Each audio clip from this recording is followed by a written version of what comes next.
Okay जी बच्चों, अस्सलाम वालेकुम। This is your physics teacher काशिफनीस और आज हम लोग बच्चों सॉल्व कर रहे हैं।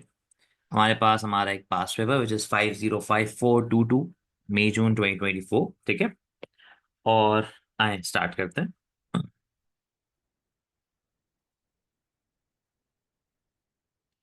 तो अब लेट से हम बात शुरू करते हैं हमारे फर्स्ट क्वेश्चन से। ठीक है जी।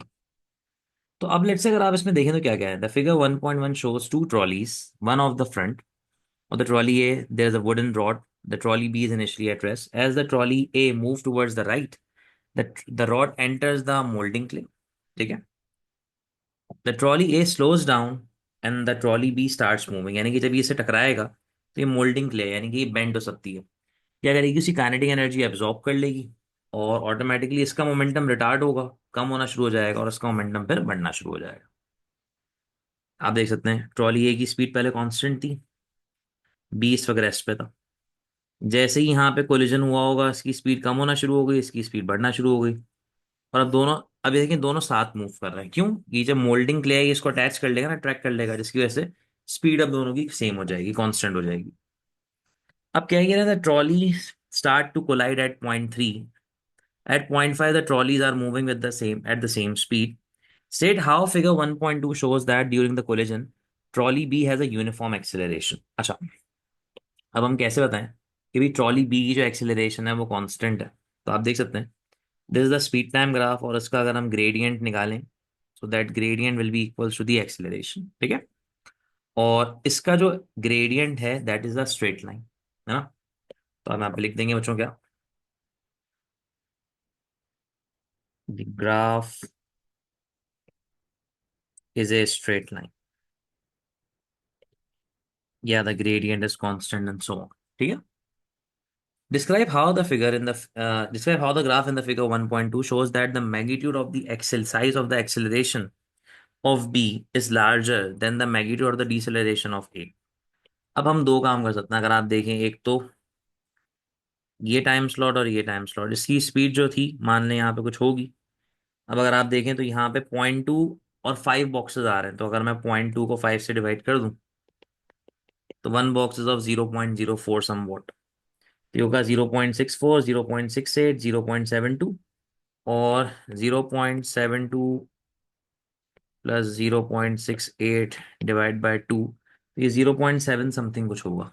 ठीक है। तो इसकी स्पीड 0.7 से 0.4 तक आ गई, यानी कि 3 से लेके पॉइंट 3 से लेके 0.5 तक, यानी कि 0.2 सेकेंड्स के बीच में इसकी स्पीड 0.7 से 0.4 तक आ चुकी है, यानी कि 0.3 का डिफरेंस आया।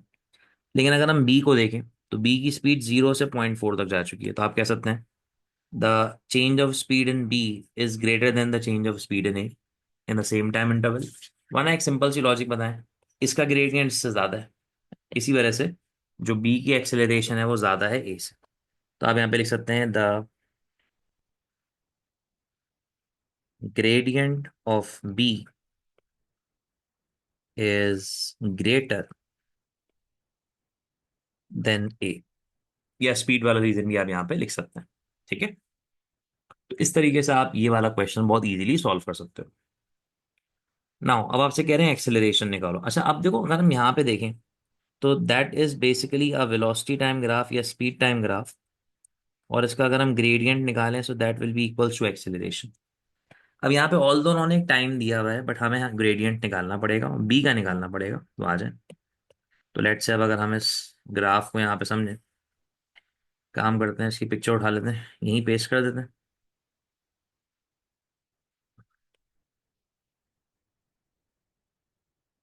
और अब हम इसका जो है ग्रेडियंट निकाल लेते हैं। तो बच्चों लेट से हमें यहाँ तक ग्रेडियंट निकालना है। So this will be our first point and this will be our second point. तो ये हो जाएगा y2, ये होगा y1, this will be x2 and this will be x1। ठीक है। तो हम जानते हैं the acceleration will be equals to the gradient that will be equals to y2 minus y1 over x2 minus x1। So it will be 0.2 minus 0, 0.4 minus 0.3। Answer आ जाएगा 2 metres पर second square. तो it will B 2। ठीक है। तो इस तरह से आप इसको कर सकते हैं।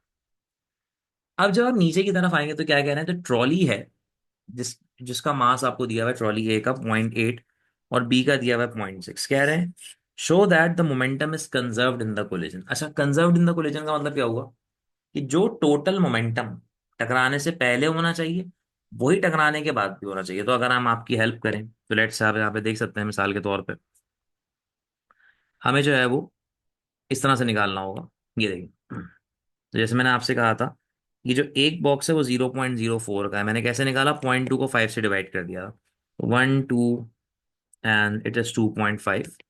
तो 0.6 प्लस 0.04 इंटू 2.5, तो अप्रोक्सीमेटली ये 0.7 बन जाएगा, है ना।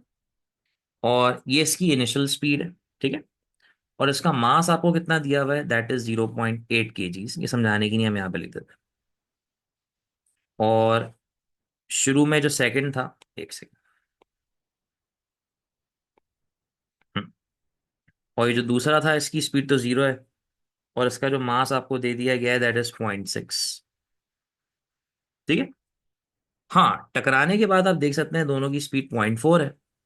अब दोनों बॉडीज जब साथ ट्रेवल करेंगी तो मासेस ऐड हो जाएंगे, स्पीड कॉमन हो जाएगी।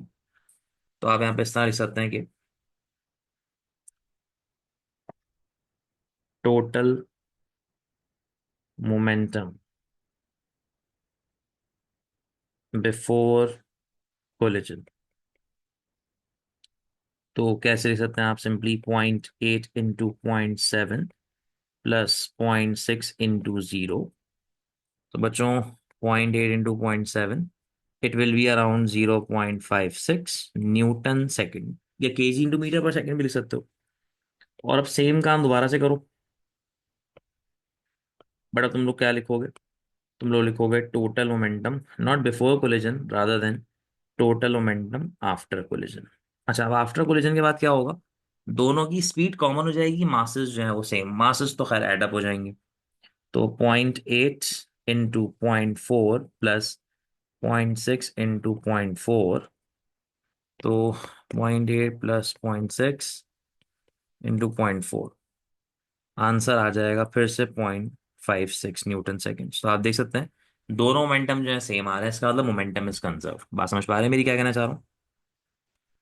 अब क्या कह रहे हैं, in another collision between the same trolleys the rod and the moulding clay are not present, trolley A hits B with the same initial speed, explain why the force between the trolleys is larger in this collision. अब होगा क्या, हमारे पास ना एक चीज होती है physics में जिसको हम सबने पढ़ा हुआ है इम्पल्स के नाम से। अगर ये हरकत हो, ठीक है, फोर्स कांस्टेंट है बेसिकली, ठीक है। तो अगर हम देखें, सो लेट्स से यहां पर इस तरीके से एक रिलेशन बन जाएगा। अब हो ये रहा है बेसिकली, अगर आप लेट्स से इस रिलेशन को जो ऑब्जर्व करें, पहले क्या था, जब मोल्डिंग लेती ना तो जब टकराती थी बॉडी तो मोल्डिंग क्या करती थी, उसको एब्जॉर्ब करती थी, और उसके पॉइंट ऑफ कोलिजन को, या जिसके आप कह सकते हैं जो ड्यूरेशन ऑफ कोलिजन है उसको स्लो डाउन करती थी। टाइम बढ़ जाता था, मोमेंटम में चेंज आता था, और फोर्स की वैल्यू कम हो जाती थी। बट अब क्या हो रहा है, मोमेंटम में चेंज तो वैसे ही आएगा, लेकिन अब बॉडीज यूं टकराएंगी, इस तरह स्नैप में टकराएंगी, बिल्कुल just in a snap like this, क्योंकि अब मोल्डिंग क्ले तो है नहीं। तो अब क्या होगा, टाइम ऑफ कांटेक्ट बहुत कम होगा, तो फोर्स की वैल्यू बहुत ज्यादा हो जाएगी। ये बिल्कुल ऐसा ही है जैसे आपने हेलमेट पहना हुआ है, उसके अंदर एक थर्माफोम लगा हुआ है। जब कोई कोलिजन होता है तो वो थर्माफोम आपका जो इम्पैक्ट है वो सर तक पहुंचाते हुए टाइम बढ़ा देता है, तो फोर्स का इम्पैक्ट कम हो जाता है, चेंज इन मोमेंटम सेम आता है। लेकिन अगर वही इम्पैक्ट आप पे डायरेक्ट आपकी हड्डी पे पड़े तो टाइम ऑफ इम्पैक्ट कम होगा, फोर्स की वैल्यू बढ़ जाएगी, तो आपको चोट भी ज्यादा फील होगी। समझ पा रहे हैं मेरी बात, क्या कहना चाह रहा हूँ। तो इसका जो आंसर है वो आप बेसिकली किस तरह से लिखेंगे, और यहाँ पे लिखेंगे कि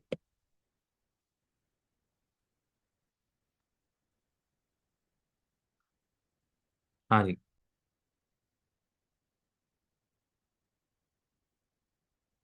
B force is inversely proportional to time when change of momentum is constant, ठीक है। the time of contact decreases. ठीक है। और अब यहाँ पे जो फोर्सेस हैं, जो सरफेसेस हैं, काफी स्टिफ है, रिजिड है। सेकंड पॉइंट अभी भी लिख सकते हैं, the surfaces are more rigid now. इस तरीके से आप इस पूरे क्वेश्चन को बहुत इजीली आंसर कर सकते हैं। ठीक है बच्चों, सो इस तरह से आपका पहला क्वेश्चन बहुत इजीली जो है वो सॉल्व हो सकता है। ठीक है जी।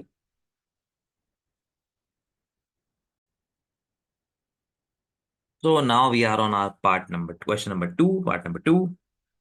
अब इसमें कह रहे हैं कि the figure shows a small swimming pool containing water. और आप देख सकते हैं ये आपको इसकी लेंथ ब्रेथ सब कुछ दिया हुआ है, डेप्थ दी हुई है, डेंसिटी दी हुई है, and you need to find the mass. तो अब अगर आप देखें बच्चों, मास और डेंसिटी का जिक्र है, तो आप समझ जाएं density is mass upon volume. आप इसको डी से भी लिख सकते हैं। ठीक है। So you need to find the mass, so it will become density into volume. Density कितनी है हमारे पास, 1000। वॉल्यूम आप कैसे निकालें, वॉल्यूम आप निकाल सकते हो length into width into height से। So 1000 into the length is, let's say, 2.1, width is 4, and depth या height is 0.4, 0.8. 2.1, 4.8 multiply by 1000, and you are going to get 6720 kgs का mass। ठीक है। Now they are asking for the pressure। तो pressure क्या होता है जी, the force per unit area क्या कहलाता है बच्चों, pressure. Calculate the pressure on the base of the pool due to water. अच्छा, अगर यहाँ टोटल प्रेशर का जिक्र होता तो एटमॉस्फेरिक प्रेशर भी गिवन होता, फिर आप टोटल प्रेशर यहाँ पे लिखते दोनों को ऐड करके। अभी सिर्फ पानी का प्रेशर मांग रहे हैं आपसे, तो they are talking about the pressure at this, जो कि इस डेप्थ की वजह से होगा। तो आपने क्या करना है, pressure is equals to density, gravity और हाइट लगा देना है। डेंसिटी है 1000, ग्रेविटी की वैल्यू 9.8 लेनी है, और डेप्थ है 0.8 गाइस। तो 0.8, 1000, 9.8, so it comes out to be 7840 Newton पर मीटर स्क्वायर या पास्कल। ठीक है बच्चों, तो इस तरीके से आप इस क्वेश्चन को बहुत इजीली आंसर कर सकते हैं। अब इन्होंने इसके साथ हीट का एक क्वेश्चन मिला दिया। क्या कह रहे हैं, the water in the pool is initially at this temperature, the temperature rises when this amount of heat energy is transferred in water, the specific heat. अब देखो यहां से हमें आइडिया मिल जाएगा फॉर्मूला कौन सा लगना है स्पेसिफिक हीट का। और फाइनल टेम्परेचर पूछ रहे हैं तो कोई मसला नहीं। स्पेसिफिक हीट का फॉर्मूला होता है एम सी डेल्टा टी। ठीक है। अच्छा, this Q is basically the energy जो हमें गिवन है और हम रख सकते हैं। अब मैं इस फॉर्मूले में से इन सबको अलग कर लेता हूँ। डेल्टा टी की जगह I can put T2 minus T1। Are you getting my point. मुझे चाहिए क्या, T2 चाहिए, तो Q upon M into C plus T1। इस तरीके से मैं यहाँ पे रख के इस फॉर्मूले को मोल्ड आउट कर सकता हूँ। बात समझ पा रहे हैं हम लोग मेरी क्या कहना चाह रहा हूँ। अब हम क्या करेंगे, इसमें सारी वैल्यूज पुट करेंगे और अपने इस क्वेश्चन को आगे बढ़ाएंगे। अब इसमें अगर हम देखें तो हमारे पास हीट की वैल्यू कितनी है, 5.1 एक्सपोनेंशियल 8। मास ऑफ वाटर हमें दिया हुआ है, जो हमने ऊपर निकाला था, 6720। और जो इनिशियल टेम्परेचर था वो था बच्चों 10। सॉल्व करके the answer comes out to be 28 degree centigrade. तो आपको खैर ऑलरेडी यहाँ पे गिवन है। Explain in terms of the movement of particle how evaporation cause cooling. होता क्या है, जो सरफेस के हाई एनर्जी मॉलिक्यूल्स होते हैं वो बाहर चले जाते हैं, जो पीछे के मॉलिक्यूल्स हैं उनकी मूवमेंट कम होती है, तो वो कूलिंग इफेक्ट क्रिएट करते हैं। तो आप यहाँ पे लिखेंगे the high energy molecules escape into atmosphere from surface,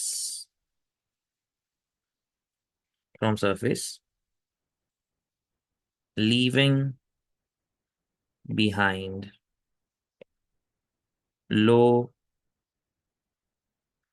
energy molecules, which reduces the temperature, जिसकी वजह से आपके पास कूलिंग इफेक्ट क्रिएट होता है। changes to the fact two factor in the environment of the swimming pool can cause an increase or decrease in the amount of evaporation from the surface. State two changes to the environmental factor that increase the amount of evaporation from the surface. तो अब अगर हमें मान लो evaporation को increase करना है, तो हम लोग जो है वो क्या कर सकते हैं? हाँ बच्चों, तो लेट्स, आप दो काम कर सकते हैं इवेपोरेशन बढ़ाने के लिए। आप जो है वो टेम्परेचर ज़्यादा कर दें एनवायरनमेंट का, आप विंड पास कर दें, सरफेस एरिया बढ़ा दें, या ह्यूमिडिटी कम कर दें एंड सो ऑन। तो आप लिख सकते हैं इंक्रीज, लेकिन आपने इन्वायरमेंटल फैक्टर्स बताने हैं, इन्वायरमेंटल फैक्टर्स, फिजिकल फैक्टर्स नहीं बताने, तो एरिया वाला तो नल एंड void हो गया। तो आप यहाँ पर लिख सकते हो इंक्रीज टेम्परेचर ऑफ सराउंडिंग, और दूसरा डिक्रीज ह्यूमिडिटी, हब्स कम कर दिया जाए, क्योंकि जब ह्यूमिडिटी कम होती है तो पानी की एब्जॉर्बेंस बढ़ जाती है और एवेपोरेशन जो है वो होना शुरू हो जाती है। तो इस तरीके से हम इस क्वेश्चन को यहाँ पे सॉल्व कर सकते हैं। ठीक है जी।